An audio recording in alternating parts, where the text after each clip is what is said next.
Hi, everybody. I'm a high school teacher. All right, that was a good reaction. Sometimes people clap or woo, but this guy just started laughing, which I think is definitely the best reaction I've gotten. Very good, sir, yeah. No one should be clapping or wooing my bad decisions. What I'm saying is also, this is not the first time that I've seen somebody dive through a bunch of cups to get attention, all right? I'm used to this shit. You never know what fun things are going to happen when you're a high school teacher. The other day I went to the ELL class, which is the kids who can't speak English. I only had to substitute teach for one class period. Alright? So I thought I'd just let them play on their phones for an hour and take attendance. Wrong. I got to the first name on the list, ISIS.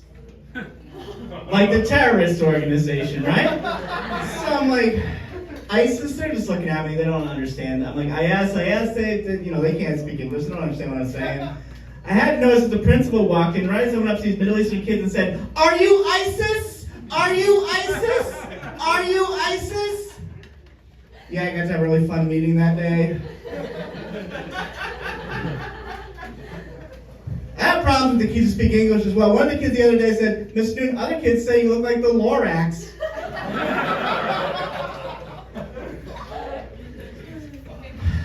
Let me teach for the respect. I teach at inner city school, which is a nice way of saying the kids always want to punch each other. And next to our school, there's actually a zoo. And there's a fence separating the zoo and the school. And I noticed that the other day that there's barbed wire on the fence, and the barbed wire is on the school side. Yeah, it's not to protect the children.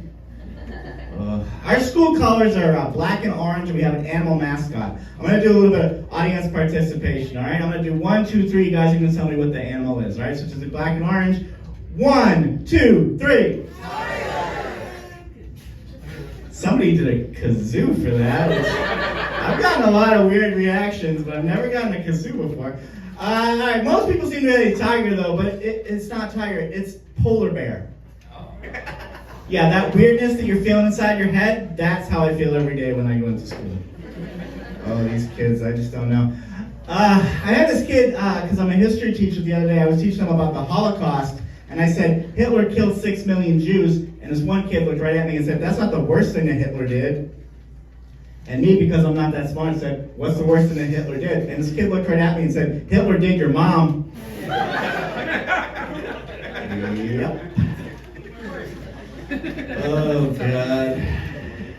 Yeah. They argue with some of the weirdest things. This other kid was arguing with me that he knew everything about the movie 9/11 because he saw the movie Soul Plane. Yeah, I'm excited to teach him about feminism, though, by having him watch the movie White Chicks.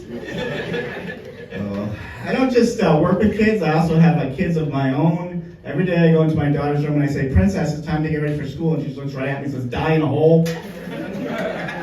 Oh yeah, it's so much fun. So much fun. My kids, they talk about things that other kids talk about. They just talk about them in different ways. Like my kids talk about divorce a lot because they're concerned because some of their parents' friends or their friends' parents are getting divorced. But they don't talk about divorce the way that they don't use the word divorce. They call it the quest for 2 Christmases. Yep.